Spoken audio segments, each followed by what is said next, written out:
आज महाराष्ट्राचे दादा हरपले. महाराष्ट्र राज्याचे उपमुख्यमंत्री अजितदादा पवार साहेब यांच्या विमानावर झालेल्या भीषण अपघातात अजितदादांचे दुर्दैवी निधन झाले.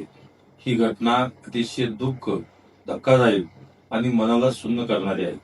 त्यांना मी जड अंतकरणाने श्रद्धांजली व्यक्त करतो. जनतेच्या प्रश्नासाठी पाटील 5 वाजल्यापासून तळमळीनं काम करणारे ते खरे लोकसेवक होते.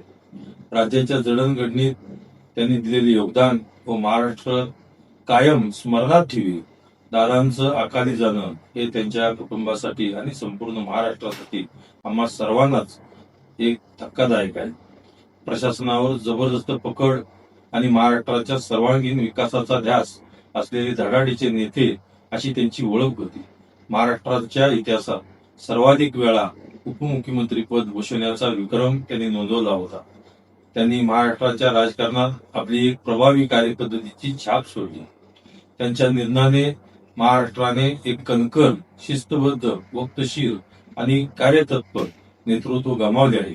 ही पोकळी कधीही भरून निघणारी नाही. त्यांचे कुटुंब म्हणजे अख्खा महाराष्ट्र आहे. या दुःखातून सावरण्याचे बळ लावो हीच विठू रखमाई व दामाजी पंतांच्या चरणी प्रार्थना.